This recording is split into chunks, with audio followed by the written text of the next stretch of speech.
یہ میرے بھائیوں ایک مسلمان کے ایمان کا حصہ ہونا چاہیے۔ رسالت مآب صلی اللہ علیہ وآلہ وسلم، آپ ایک دن اپنے صحابہ سے مخاطب ہوئے اور کہنے لگے اللہ فی اصحابی، لوگوں میرے صحابہ کے بارے میں، میرے ساتھیوں کے بارے میں اللہ سے ڈرتے رہنا۔ لا تتخذوہم غرضا بعدی، میرے جانے کے بعد میرے صحابہ کو طعن و تشنوں کا ذریعہ نہ بنانا۔ من احبہم فبحبی احبہم، کیوں؟ اس کی وجہ یہ ہے، یہ معیار ایمان ہے، جس نے ان سے محبت کی گویا مجھ محمد صلی اللہ علیہ وآلہ وسلم کی وجہ سے محبت کی۔ اعوذ باللہ السمیع العلیم من الشیطان الرجیم، بسم اللہ الرحمن الرحیم۔ هو الذی بعث فی الأمیین رسولا منہم یتلو علیہم آیاتہ ویزکیہم ویعلمہم الکتاب والحکمہ وَإِن كَانُوا مِن قَبْلُ لَفِي ضَلَالٍ مُبِينٍ۔ صدق اللہ العظیم۔ حمد و ثنا، تعریف، کبریائی، بڑائی اللہ رب العالمین کی ذات کے لیے ہے۔ درود و سلام امام کائنات، امام المرسلین، شفیع المذنبین، رحمت للعالمین، جناب محمد الرسول اللہ صلی اللہ علیہ وآلہ وسلم کی ذات اقدس پر۔ حضرات محترم، گزشتہ جمعہ میں نبی کریم صلی اللہ علیہ وآلہ وسلم کے حقوق کے حوالے سے گفتگو ہوئی تھی، اور اس بات کا اعادہ کیا جاتا ہے کہ نبی کریم صلی اللہ علیہ وآلہ وسلم آپ امام المرسلین ہیں، شفیع المذنبین ہیں، اور رحمت للعالمین ہیں، اور آپ کے خصائص، خاصیات میں سے ایسے ذاتی اوصاف بھی موجود ہیں جو اللہ احکم الحاکمین نے صرف اور صرف آپ علیہ الصلاۃ والسلام ہی کو عطا فرمائے ہیں۔ تو جب آپ کی شخصیت، آپ کی ذات اطہر سب سے زیادہ پاکیزہ اور مبرہ ہے، تو لازمی بات ہے ایک مسلمان کے لیے کہ ایسی ہستی پر ایمان لایا جائے، آپ کی اطاعت کی جائے، آپ سے محبت کی جائے، آپ کا اسوہ حسنہ، اس کی پیروی کی جائے، آپ کی سیرت طیبہ پر عمل کیا جائے، اور آپ علیہ الصلاۃ والسلام کے لیے محبت و اطاعت کا وہ جذبہ ہونا چاہیے کہ کائنات میں کسی دوسری ہستی سے، کسی دوسری انسان سے، کسی دوسرے شخص سے یا دنیا کی کسی چیز سے جب تک ہماری محبت رسالت مآب صلی اللہ علیہ وآلہ وسلم کے ساتھ سب سے بڑھ کر نہیں ہو جاتی، اس وقت تک کامل مومن نہیں ہو سکتا۔ اور یہ وہ باتیں ہیں جو ایک مسلمان کے لیے ضروری ہیں کہ وہ ان باتوں پر عمل کرے اور ان فرائض کو بجا لائے، اپنی طرف سے اس فرض کی ادائیگی کرے گا، اور نبی صلی اللہ علیہ وآلہ وسلم کے حقوق ادا ہوں گے۔ ہم ایمان لائے، یہ ہمارے اوپر فرض تھا، اس نبی صلی اللہ علیہ وآلہ وسلم کا حق تھا کہ ان پہ ایمان لایا جائے۔ ہمارے اوپر فرض ہے کہ ہم نے آپ کی اطاعت کرنی ہے، ہمارے اوپر فرض ہے کہ ہم نے آپ سے محبت کرنی ہے، ہمارے اوپر فرض ہے کہ ہم نے آپ کے اسوہ حسنہ پہ عمل کرنا ہے، ہمارے اوپر فرض ہے کہ ہم نے آپ صلی اللہ علیہ وسلم کی سیرت طیبہ کو اپنی زندگی کا ملجا و ماوا بنانا ہے۔ انہی باتوں کو آگے بڑھاتے ہوئے رسالت مآب صلی اللہ علیہ وآلہ وسلم کے حقوق میں اور ہمارے فرائض میں یہ بات شامل ہے کہ نبی کریم صلی اللہ علیہ وآلہ وسلم کی ذات اقدس کے حوالے سے کوئی ایسی سنت، آپ کی زندگی مطہرہ کا کوئی ایسا پہلو جو شاید امت سے اوجھل ہو، اس کو امت کے سامنے پیش کرنا اور قوم کے سامنے اس سنت کو لے کر آنا کہ آپ اس سنت پہ عمل کیجئے، یہ نبی کریم صلی اللہ علیہ وآلہ وسلم کی سنت ہے۔ تو رسالت مآب صلی اللہ علیہ وآلہ وسلم کی اس سنت کے احیاء کے حوالے سے حضرت عبداللہ ابن عباس رضی اللہ تعالی عنہما بیان کرتے ہیں، ما یأتی علی الناس من عام الا احدثوا فیہ بدعتا، لوگوں پر ایسا زمانہ آئے گا کہ جب لوگ نئی نئی بدعات ایجاد کر لیں گے، دین میں ایسے ایسے طریقے ڈھونڈ لیں گے اور دین میں ایسی ایسی ایجادات اور دریافتیں لے آئیں گے، وَمَاتُوا سُنَّةً، اور سنتوں کو دفن کر دیں گے، ان پہ عمل نہیں ہوگا، اور ایسے ایسے دین میں طریقے لے آئیں گے جو دین کے نام پر بیچیں گے اور لوگوں کو پیش کریں گے۔ فرماتے ہیں حَتَّى تَحْيَا الْبِدَعُ وَتَمُوتُ السُّنَنُ، اور سنت وہ ختم ہو جائے گی، بدعت کو احیاء لوگ بخشیں گے۔ ایسی صورت میں سنن ابن ماجہ کی کتاب الایمان کی حدیث ہے 209 نمبر، نبی کریم صلی اللہ علیہ وآلہ وسلم فرماتے ہیں، من احیا سنتا من سنتی، کہ جس شخص نے میری کسی سنت کو زندہ کیا ہے اور عوام الناس کے اندر وہ بات معروف نہ تھی میری سنت، تھا میرا طریقہ، لیکن عوام میں معروف نہیں تھا، آپ نے اس کو زندہ کیا، فعمل بها الناس، اور اس سنت پہ لوگوں نے عمل کرنا شروع کر دیا۔ رسول اللہ صلی اللہ علیہ وآلہ وسلم بیان کرتے ہیں، کان لہ مثل اجر من عمل بها، اس شخص کو بھی اللہ رب العالمین اتنا ہی اجر دیں گے جتنا اس پر عمل کرنے والے کو عطا فرمائیں گے۔ میرے عزیز بھائیوں، نبی کریم صلی اللہ علیہ وآلہ وسلم کا یہ ایک اہم حق ہے کہ آج مثال کے طور پہ مسجد میں داخل ہونا، حضرت ابو قتادہ رضی اللہ تعالی عنہ حدیث بیان کرتے ہیں، صحیح بخاری اور مسلم کی حدیث ہے، اذا دخل احدکم المسجد، جب تم میں سے کوئی شخص مسجد میں داخل ہوتا ہے، فلا یجلس حتی یصلی رکعتین، وہ اس وقت تک نہ بیٹھے جب تک 2 رکعتیں نہیں پڑھ لیتا۔ یہ ایسی سنت ہے کہ جو عوام الناس میں معدوم ہے، اور وہ لوگ اس سنت کو لازمی عمل کرتے ہیں جو اس مسئلے کو سمجھتے ہیں، لہذا یہ سنت پہ عمل کرنا یہ نبی کریم صلی اللہ علیہ وسلم کے حقوق میں شامل ہے۔ میرے عزیز بھائیوں، اسی طرح ہی کئی سنتوں کے گوشے ایسے ہیں، مثال کے طور پہ مغرب کی اذان کے بعد 2 سنتیں، دو نفل ادا کرنا نبی کریم صلی اللہ علیہ وآلہ وسلم کی وہ غیر مؤکدہ سنتوں میں شامل ہے۔ اور پھر اسی طرح ہی اپنے دیگر معاملات میں دعاؤں کا سلسلہ، مثال کے طور پہ بازار جاتے ہیں اور شاید یہ میرا کوئی بھائی جس کو بازار میں جانے کی دعا آتی ہو، تو نبی کریم صلی اللہ علیہ وآلہ وسلم کی باقاعدہ سنت موجود ہے کہ آپ بازار جائیں، یہ دعا پڑھیں، لا الہ الا اللہ وحدہ لا شریک لہ لہ الملک ولہ الحمد وہو علی کل شیء قدیر۔ یہ شاید میرے بھائی، میرے عزیز، میرے دوست اس سنت کو چھوڑ چکے۔ جو شخص آپ کے پاس آتا ہے، آپ بازار میں دکان پہ موجود ہیں، ان کو ایسی تلقین کیا کریں کہ نبی کریم صلی اللہ علیہ وسلم کے مسنون اذکار اور دعائیں جو ہم چھوڑ چکے ہیں اس پہ عمل کریں، اور جتنی دیر تک اس پہ عمل ہوتا رہے گا، اس سنن ابن ماجہ کی 209 نمبر حدیث کے مطابق میرے عزیز بھائیوں انشاءاللہ اس کو بھی ثواب ملے گا اور ہم کہنے والے کو بھی انشاءاللہ ثواب ملتا رہے گا۔ اگلا حق یہ ہے نبی صلی اللہ علیہ وسلم کا کہ آپ علیہ الصلاۃ والسلام پر درود و سلام پڑھا جائے،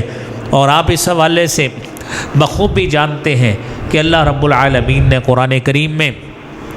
اپنی طرف نسبت کی صلاۃ اور سلام کی، فرشتوں کی طرف نسبت کی صلاۃ اور سلام کی، اور مومنوں کی طرف بھی نسبت کی۔ سورہ احزاب میں ان اللہ وملائکتہ یصلون علی النبی یا ایھا الذین آمنوا صلوا علیہ وسلموا تسلیما۔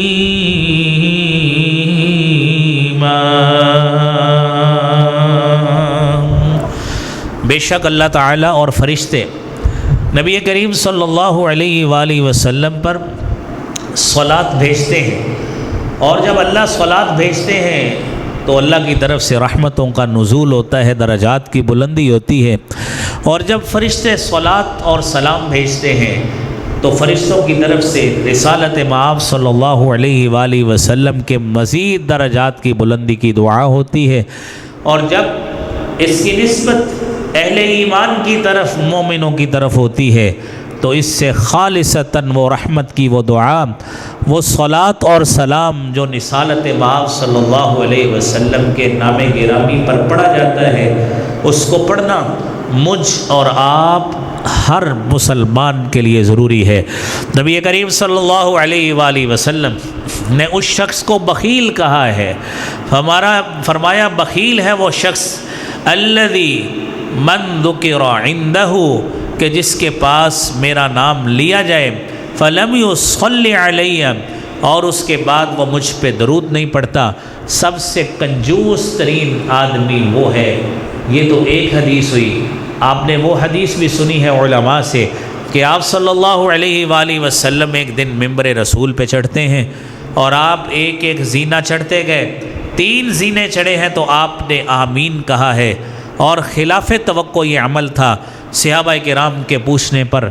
حبیب کبریا جناب محمد الرسول اللہ صلی اللہ علیہ وآلہ وسلم سے پوچھا کہ کیسا عمل تھا آج آپ نے یہ عمل کیا ہے؟ تو آپ فرماتے ہیں میرے پاس جبرائیل آئے تھے، اس میں ایک عمل وہ تھا، فرمایا وہ شخص تباہ و برباد ہو جس کے پاس میرا نام گرامی محمد صلی اللہ علیہ وآلہ وسلم لیا جاتا ہے، اور اس نام کے پڑھے جانے کے باوجود مجھ پہ درود نہیں بھیجتا، وہ شخص تباہ و برباد ہو۔ جب جبریل نے کہا تو میں نے کہا آمین۔ اب میرے بھائیوں، ہر مسلمان کو مجھ اور آپ سمیت اس بات کا فیصلہ کرنا چاہیے، اور خود ہی اس حوالے سے ہم خود جج بھی بنتے ہیں کہ آیا ہم نبی صلی اللہ علیہ وسلم پر درود پڑھ کر رحمت کا مستحق بننا چاہتے ہیں یا پھٹکار کا مستحق بننا چاہتے ہیں؟ آپ صلی اللہ علیہ وسلم نے فرمایا، صحیح مسلم کی 384 نمبر حدیث ہے، فرمایا من صلی علیہ واحدا،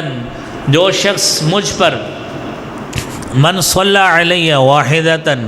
ایک مرتبہ درود بھیجتا ہے، صلی اللہ علیہ عشرا، اللہ کریم اس پر 10 مرتبہ رحمتوں کا نزول فرماتے ہیں۔ اور رسالت مآب صلی اللہ علیہ وآلہ وسلم کی دوسری حدیث، فرمایا اللہ اس پر 10 مرتبہ رحمتیں فرماتے ہیں، وَحَطَّ عَنْهُ عَشْرَ سَيِّئَاتٍ، اللہ تعالیٰ ایک مرتبہ درود پڑھنے سے اس کی 10 غلطیاں بھی معاف فرماتے ہیں، وَرَفَعَ لَهُ عَشْرَ دَرَجَاتٍ، اس بندے نے درود ایک مرتبہ پڑھا ہے، میرا رب اس بندے کے 10 درجات کی بلندی فرما دیتے ہیں۔ تو اس لیے میرے عزیز بھائیوں، اس بات کا اہتمام کرنا چاہیے۔ اور صحیح الجامع الصغیر کی 6357 نمبر حدیث ہے، آپ صلی اللہ علیہ وسلم فرماتے ہیں من صلی علیہ حین یصبح عشرا، جب بندہ صبح کرتا ہے تو 10 مرتبہ مجھ پہ درود بھیجتا ہے، وحین یمسی عشرا، اور جب شام کرتا ہے تو 10 مرتبہ درود بھیجتا ہے، ادرکتہ شفاعتی یوم القیامہ، کل قیامت کا دن ہوگا، میری شفاعت اس کے لیے حلال ہو جائے گی، میں محمد اس کو سفارش کر کے جنت میں لے جاؤں گا۔ تو میرے عزیز بھائیوں، اس بات پہ عمل کرنا یہ بھی مسلمان کے لیے لازم اور ضروری ہے کہ ہم لوگ اگر اس کا مستحق بننا چاہتے ہیں، آپ کی شفاعت کا، آپ کی سفارش کا، تو میرے عزیز بھائیوں اس عمل کو اپنی زندگی کا حصہ بنائیے، اور پھر اس کے بعد ایک اور بات پہ غور کیجئے۔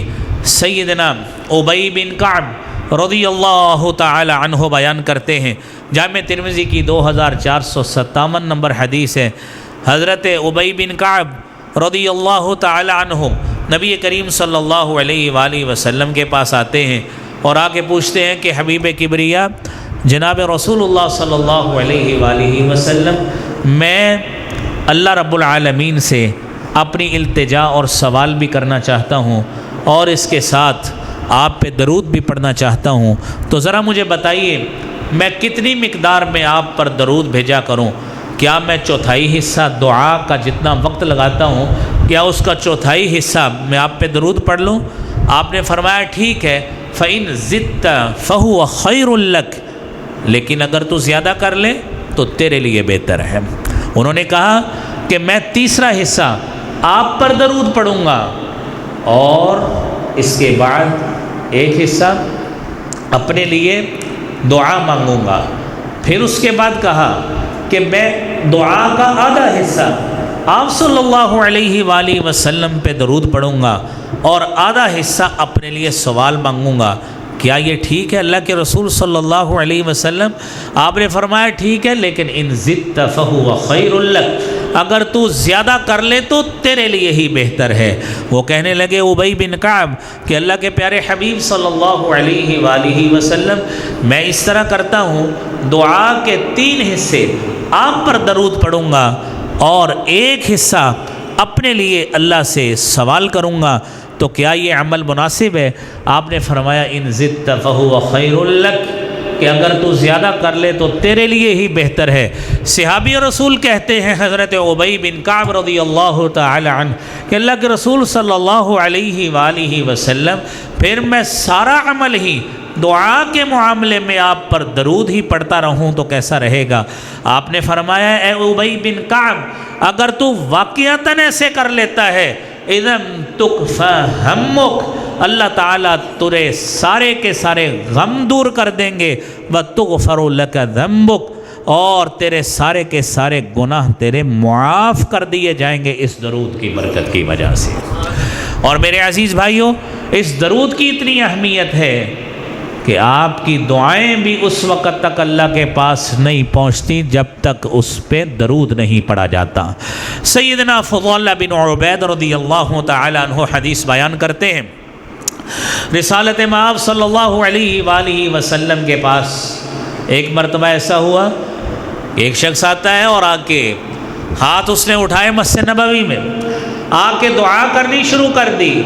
آپ نے فرمایا میرے سے ابھی ایسا نہیں کرنا، جب تو اللہ سے مانگنا چاہے تو اس کا باقاعدہ پروٹوکول اور طریقہ ہے۔ اور عزیز بھائیوں، آج دنیا میں کوئی آفیسر ہو، کوئی دفتر ہو، اس کا کوئی اس کا ادارہ ہو، کسی جگہ پہ بھی کوئی شخص کام کرتا ہے، اس ادارے کے اپنے اصول اور پروٹوکولز ہیں، اس کے مطابق چلنا پڑتا ہے۔ ہم جس رب سے مانگتے ہیں وہ خالق ارض و سما ہے میرے بھائیوں، اور جس محبوب پیغمبر کے امتی ہیں وہ ختم المرسلین ہے، وہ سید المرسلین ہے، وہ سرتاج الرسل ہے، جناب محمد الرسول اللہ صلی اللہ علیہ وآلہ وسلم۔ تو آپ نے فرمایا کہ میرے صحابی، جب تو اللہ سے مانگنا چاہے تو سب سے پہلا کام یہ کیا کر کہ اللہ رب العالمین کی حمد و ثنا بیان کر جس کے وہ ذات لائق ہے۔ ثم صلی علیہ، دوسرا عمل یہ کر، اللہ سے دعا مانگنا چاہتے ہو، دوسرا عمل یہ ثم صلی علیہ کہ مجھ پر درود بھیجو، مجھ پہ درود پڑھا کرو۔ پھر اس کے بعد سل تعطا، اللہ رب العالمین سے جو بھی سوال کرو گے اللہ آپ کے اس سوال کو اپنی بارگاہ میں قبول فرما دیتے ہیں۔ میرے عزیز بھائیوں، رسالت مآب صلی اللہ علیہ وآلہ وسلم کے ان حقوق میں سے یہ اہم حق تھا جو آپ ساتھیوں نے میرے بھائیوں سماعت فرمایا ہے۔ اس کے ساتھ ساتھ نبی کریم صلی اللہ علیہ وآلہ وسلم کی ذات اور نبوت کا اگلا حق یہ ہے کہ آپ علیہ الصلاۃ والسلام کے دین کی، آپ کی شریعت کی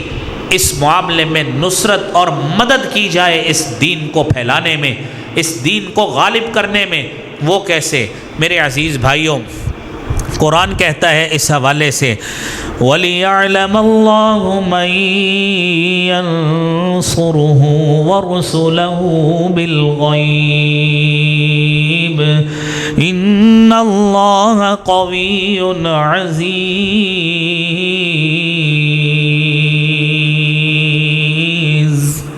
میرے عزیز بھائیوں، اس دین اور شریعت کو پھیلانے کے لیے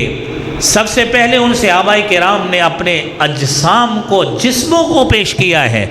جس کو ابو بکر کہتے ہیں، جس کو عمر کہتے ہیں، جس کو عثمان و علی کہتے ہیں، جس کو طلحہ و زبیر کہتے ہیں، سعد و سعید کہتے ہیں، سیدنا امیر حمزہ کہتے ہیں، مصعب بن عمیر کہتے ہیں، جنہوں نے اس اسلام کی آبیاری کے لیے اور اس کی نصرت کے لیے، اس کو غالب کرنے کے لیے میرے بھائیوں اپنے خون کا نذرانہ پیش کیا ہے۔ میرے عزیز بھائیوں، جہاد کے میدان میں جا کر نبی کریم صلی اللہ علیہ وسلم پہ نازل ہونے والے اس شریعت کو اور اس دین کو بلند کیا ہے اور اس کا علم اٹھایا ہے۔ قرآن کریم میں سورہ توبہ میں اللہ رب العالمین اسی لیے ہمیشہ کے لیے یہ ترغیب دیتے ہیں فَلَوْلَا نَفَرَ مِن كُلِّ فِرْقَةٍ مِّنْهُمْ طَائِفَةٌ لِيَتَفَقَّهُوا فِي الدِّينِ وَلِيُنذِرُوا قَوْمَهُمْ إِذَا رَجَعُوا إِلَيْهِمْ لَعَلَّهُمْ يَحْذَرُونَ۔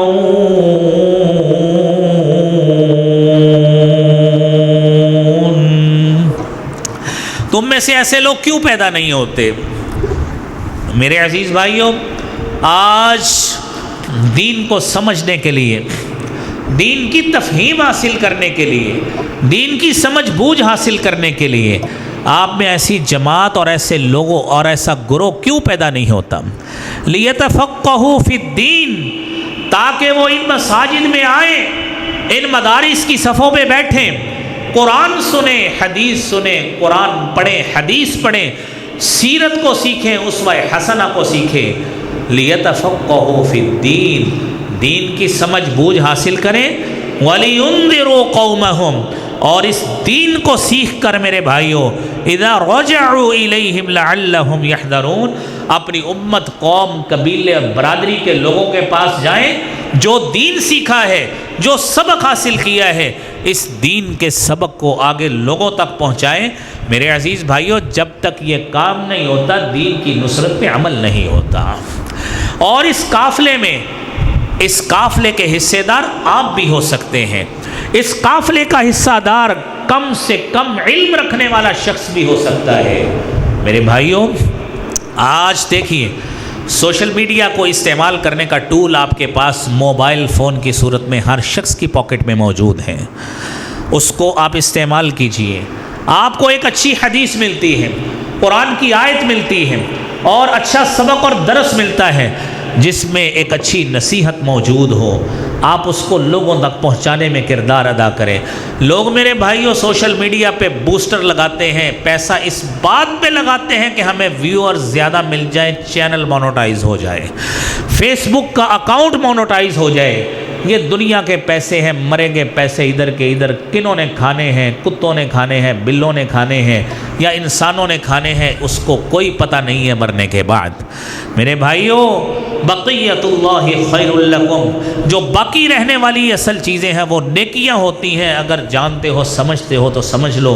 میرے بھائیوں، ان چیزوں کو آگے پہنچائیں۔ اس کو سمجھنے کے لیے سیدنا ابو بکر رضی اللہ تعالی عنہ کی حدیث ہے، صحیح بخاری کی حدیث ہے، نبی کریم صلی اللہ علیہ وآلہ وسلم فرماتے ہیں فَلْيُبَلِّغِ الشَّاهِدُ الْغَائِبَ، آج جو لوگ حجۃ الوداع کے موقع پر میرے سامنے موجود ہیں، جو شاہد ہیں، جنہوں نے میری بات کو ڈائریکٹ سنا ہے، بلا واسطہ سنا ہے، یہ ان لوگوں کو پہنچائیں جو آج یہاں پہ موجود نہیں ہیں۔ وَعَسَىٰ أَن يُبَلِّغَ مَنْ هُوَ أَوْعَىٰ لَهُ، عین ممکن ہے کہ شاید آپ کے فرینڈ لسٹ میں کم لوگ موجود ہوں، آپ کے واٹس ایپ گروپ میں کم لوگ موجود ہوں، آپ کے میسنجر کے فرینڈز میں کم لوگ موجود ہوں، آپ کے ٹویٹر فرینڈ میں اور فالوورز میں کم لوگ موجود ہوں، لیکن آپ جب اس کو آگے لوگوں تک پہنچائیں گے شاید لاکھوں کروڑوں لوگ اس کو پڑھ کر زیادہ اس کی حفاظت کا حق ادا کر جائیں۔ میرے بھائیوں، دین کو پھیلانے کا یہ جدید طریقہ دین کو پھیلانے میں استعمال کیجئے۔ آپ مختلف قسم کی ویڈیوز کو، مختلف قسم کے امیجز کو آگے فارورڈ کرنے کی بجائے اللہ کے نبی کی حدیث کو آگے پہنچایا کریں، یہ پیغامات لوگوں تک شیئر کیا کریں تاکہ آپ کا بھی اس قافلے میں شمولیت یقینی ہو جائے جو اللہ کے دین کو اور شریعت کو پھیلانے والوں کے مجاہدین میں شامل ہونا چاہیے۔ میرے عزیز بھائیوں، سیدنا انس رضی اللہ تعالی عنہ بیان کرتے ہیں نبی کریم صلی اللہ علیہ وآلہ وسلم کے پاس اہل یمن آئے اور انہوں نے آ کر نبی کریم صلی اللہ علیہ وآلہ وسلم سے آ کے کہا ابعث معنا رجلا يعلمنا السنة والاسلام، یہ دین کا میرے عزیز بھائیوں یہ قرض ہے ہمارے اوپر، یہ شریعت کا قرض ہے کہ ہم نے اس دین کی تبلیغ کے لیے رسالت مآب صلی اللہ علیہ وسلم کی کتنی مدد کی ہے، ہم نے آپ کا کتنا حق ادا کیا ہے، جو بات ہمارے اوپر فرض تھی ہم نے کتنا فرض نبھایا ہے۔ آپ اس بات کو سنیے۔ اہل یمن کے لوگ آئے، اہل یمن آئے، آ کے کہتے ہیں کہ اللہ کے رسول صلی اللہ علیہ وسلم ابعث لنا رجلا، ہمارے ساتھ ایک ایسا شخص بھیجیں یعلمنا القرآن والسنہ، جو ہمیں قرآن بھی سکھائے، سنت بھی سکھائے، اسلام بھی سکھائے۔ فأخذ بید ابی عبیدہ، آپ صلی اللہ علیہ وسلم نے حضرت ابو عبیدہ بن جراح رضی اللہ تعالیٰ عنہ کا ہاتھ پکڑا اور فرمایا ھذا امین ھذہ الامہ، یہ میری امت محمدیہ کا امین شخص ہے، اس کو لے جاؤ، یہ آپ کو سنت بھی سکھائے گا، اسلام بھی سکھائے گا۔ میرے عزیز بھائیوں، آج سوچئے، غور کیجئے کہ کتنے لوگ ہمارے اندر اس مشن کو آگے پہنچانے کے لیے وقف شدہ ہیں۔ سوچئے، اپنی برادری میں، اپنے قبیلے میں، اپنے خاندان میں ہم نے اس فرض کو کتنا ادا کیا ہے کہ دین کی تبلیغ کے لیے، آپ کی شریعت کو آگے پہنچانے کے لیے ہم نے کیا کردار ادا کیا ہے۔ کسی سے سوال پوچھنے کی بجائے سب سے پہلے اپنے سے سوال پوچھئے کہ آپ نے کیا کیا۔ ہر شخص اپنے آپ سے پوچھے کہ میں نے کیا کیا ہے۔ اگر نہیں کیا میرے بھائیوں، سیرت نبی صلی اللہ علیہ وسلم کو سننے کا تقاضا یہ ہے کہ تہیہ کر لیجئے کہ میں نے روزانہ ایک حدیث، ایک پیغام، ایک ویڈیو میسج اتنے لوگوں کو بھیج کر اللہ کے دین کی تبلیغ انشاءاللہ کرنی ہے۔ تو میرے عزیز بھائیوں، رسالت مآب صلی اللہ علیہ وآلہ وسلم کا اگلا حق یہ ہے کہ آپ صلی اللہ علیہ وسلم کا ادب کیا جائے، آپ کا احترام کیا جائے، اور احترام اس طرح کیا جائے جس طرح شریعت اس بات کا تقاضا کرتی ہے۔ سورہ فتح کی ابتدائی آیات میں 26ویں سپارے میں اللہ رب العالمین فرماتے ہیں اِنَّا أَرْسَلْنَاكَ شَاهِدًا وَمُبَشِّرًا وَنَذِيرًا لِتُؤْمِنُوا بِاللَّهِ وَرَسُولِهِ وَتُعَزِّرُوهُ وَتُوَقِّرُوهُ وَتُسَبِّحُوهُ بُكْرَةً وَأَصِيلًا۔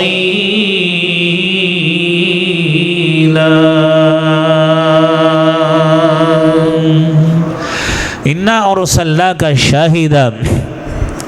اے نبی صلی اللہ علیہ وآلہ وسلم، ہم نے آپ کو شاہد بنا کے بھیجا ہے، مبشر بنا کے بھیجا ہے، نذیر بنا کے بھیجا ہے۔ لِتُؤْمِنُوا بِاللَّهِ، تاکہ تم لوگ جتنے قرآن پڑھنے والے ہو، اس میسیج اور پیغام کو سننے والے ہو، لِتُؤْمِنُوا بِاللَّهِ وَرَسُولِهِ، تم اللہ پر بھی ایمان لاؤ، اس کے رسول صلی اللہ علیہ وسلم پر بھی ایمان لاؤ۔ وَتُعَزِّرُوا، اس دین کو غالب کرنے میں آپ کی مدد کرو، وَتُوَقِّرُوهُ، اور آپ کی عزت، توقیر، ادب اور احترام کرو۔ یہ میرے اور آپ پہ لازم ہے۔ میرے عزیز بھائیوں، نبی کریم صلی اللہ علیہ وآلہ وسلم کے زمانہ میں قبیلہ بنو تمیم کے 20 افراد، اقرا بن حابس صحابی رسول ہیں، ان کی قیادت میں آئے، باہر سے آ کر صرف یہ آواز دی آپ صلی اللہ علیہ وسلم کو پکارا آپ کا نام لے کر کہ آپ ہماری طرف آئیے، یا محمد صلی اللہ علیہ وآلہ وسلم اخرج الینا، کہ اے محمد ہماری طرف آئیے، باہر نکلیے۔ اللہ رب العالمین کو یہ بات پسند نہیں آئی۔ قرآن نے سورہ حجرات کی ابتدائی 5 آیتیں نازل کر دی۔ یا ایھا الذین آمنوا لا تقدموا بین یدی اللہ ورسولہ واتقوا اللہ ان اللہ سمیع علیم۔ یا ایھا الذین آمنوا لا ترفعوا اصواتکم فوق صوت النبی ولا تجهروا له بالقول كجهر بعضكم لبعض أن تحبط أعمالكم وأنتم لا تشعرون۔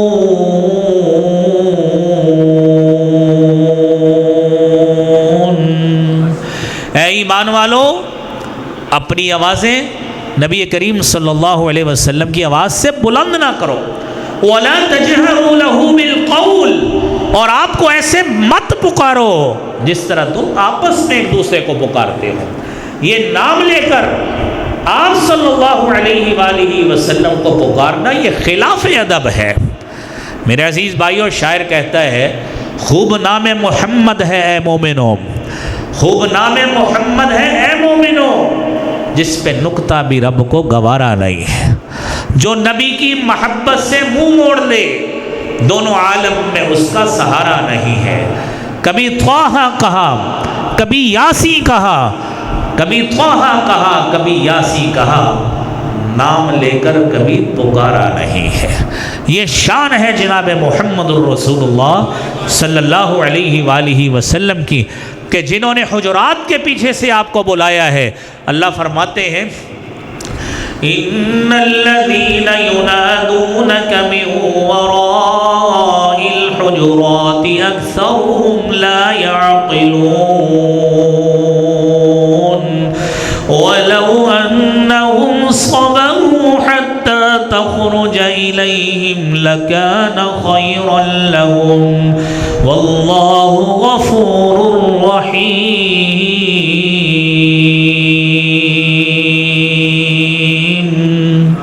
رسالت مآب صلی اللہ علیہ وسلم کا تو ادب ہی اتنا ہے، احترام اتنا ہے، اللہ نے فیصلہ کر دیا کہ جنہوں نے آپ کو حجرات کے باہر سے آواز دی ہے نا،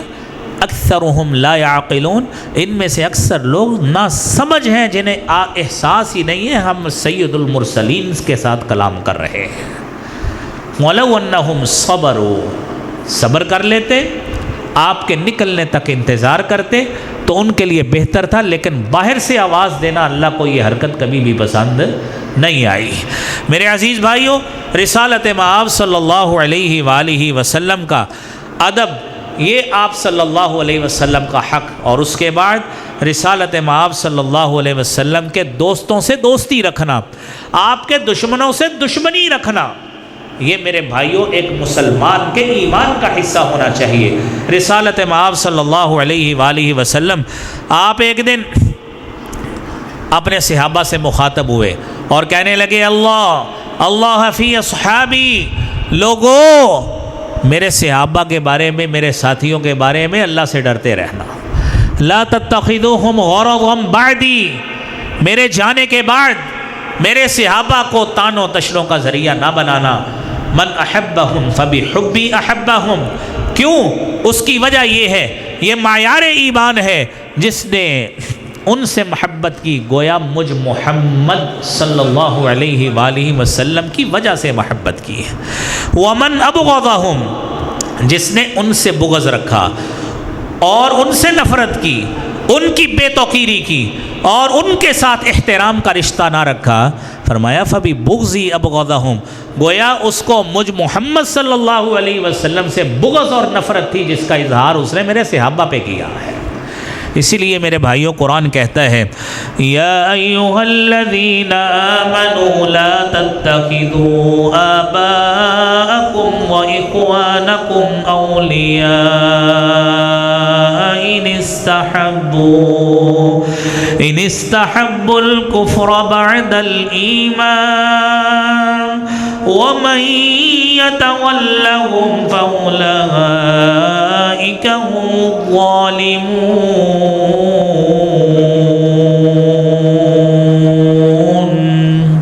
اے ایمان والو، تمہارے آباء و اجداد ایک طرف ہو جائیں، تمہارا خاندان قبیلہ بھائی ایک طرف ہو جائیں،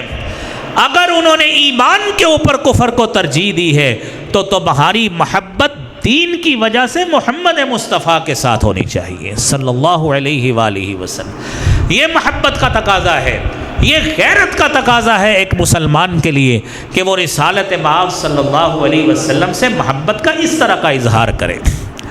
میرے عزیز بھائیوں، جب نبی کریم صلی اللہ علیہ وآلہ وسلم سے محبت کا دامن بھرا ہے، آپ کو ہم نے اللہ کا نبی تسلیم کیا ہے، رسول تسلیم کیا ہے،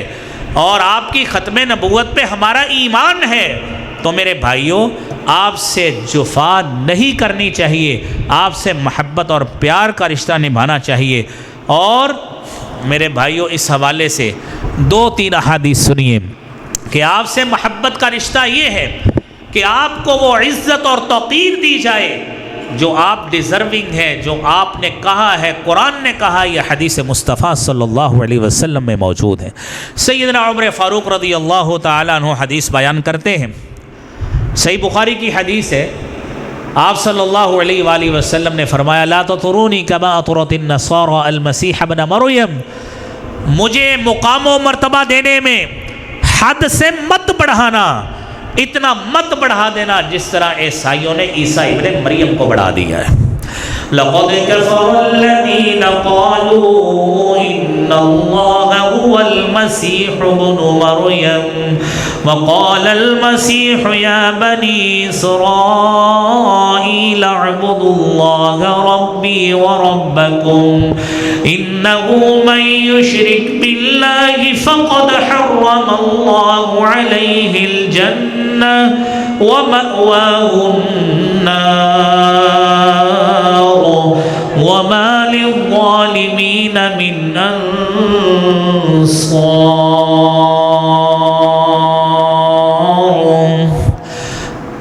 ان لوگوں نے کفر کیا جنہوں نے حضرت عیسیٰ میں الوہی صفت پیدا کر دی کہ عیسیٰ بھی اللہ ہی کی طرح ہے۔ اور میرے عزیز بھائیوں دوسری حدیث سنیے، نبی کریم صلی اللہ علیہ وآلہ وسلم نے تو یہاں تک فرمایا، سیدنا عبداللہ ابن عمر رضی اللہ تعالی عنہما بیان کرتے ہیں، صحیح مسلم کی باب النہی عن الحلف لغیر اللہ میں حدیث ہے، فرمایا من کان حالفا فلیحلف باللہ، جو شخص قسم بھی کھانا چاہے اس کو اللہ کے نام کی قسم کھانی چاہیے، اس کے علاوہ کسی اور کی قسم نہیں کھانی چاہیے۔ رسالت مآب صلی اللہ علیہ وآلہ وسلم سے محبت کا تقاضا یہ ہے۔ سیدنا ابو ہریرہ رضی اللہ تعالی عنہ بیان کرتے ہیں، رسالت مآب صلی اللہ علیہ وسلم کی زندگی کے آخری اوقات ہیں، آپ نے فرمایا اللہم لا تجعل قبری وثنا یعبد، اللہ میری قبر کو صنم کدہ مت بنانا جس کی بعد میں عبادت کی جائے۔ آپ نے فرمایا لعن اللہ الیہود، اللہ یہودیوں پہ لعنت کرے، اتخذوا قبور انبیائہم مساجدا، انہوں نے اپنے انبیاء کی قبروں کو سجدہ گاہ بنا لیا۔ آپ اللہ سے آخری وقت تک دعا کر رہے ہیں اللہم لا تجعل قبری وثنا یعبد، اللہ میری قبر کو ایسا صنم کدہ مت بنانا جس کی بعد میں لوگ سجدے دے کر منتیں مانگ کر اس کی عبادت کرتے پھرے ہیں۔ میرے عزیز بھائیوں، حبیب کبریا جناب محمد رسول اللہ صلی اللہ علیہ وسلم یہ فرما رہے ہیں، اور آج کا مسلمان میرے بھائیوں دنیا میں کسی ایرے گہرے کی قبر پر جھک کر وہاں سے منتیں مانگتا پھرے، سجدے کرتا پھرے، میرے عزیز بھائیوں اس کو سوچنا چاہیے کہ اس کا ایمان کہاں پہ سو گیا ہے، اس کو اپنے ایمان کی تجدید کرنی چاہیے۔ اور میرے عزیز بھائیوں نبی کریم صلی اللہ علیہ وسلم کی نسبت ایسی باتیں کرنا جو آپ نے کہی نہیں ہے، لوگوں کو خوشنما بنا کے بتانا کہ یہ کام کریں اتنی نیکیاں ملیں گی، مشکلیں آسان ہو جائیں گی۔ میرے نبی فرماتے ہیں، صحیح مسلم کے مقدمہ میں حدیث موجود ہے، فرمایا من کذب علی متعمدا، جس شخص نے مجھ پہ جان بوجھ کر جھوٹ باندھا ہے، فلیتبوأ مقعدہ من النار، اس کو چاہیے جہنم میں اپنا ٹھکانہ بنا لے۔ میرے عزیز بھائیوں، اللہ احکم الحاکمین سے دعا ہے اللہ کریم مجھے بھی، آپ کو بھی، ہم سب کو ایمان کے ان تقاضوں کو پورا کرنے کی توفیق عطا فرمائے۔ وآخر دعوانا الحمدللہ رب العالمین۔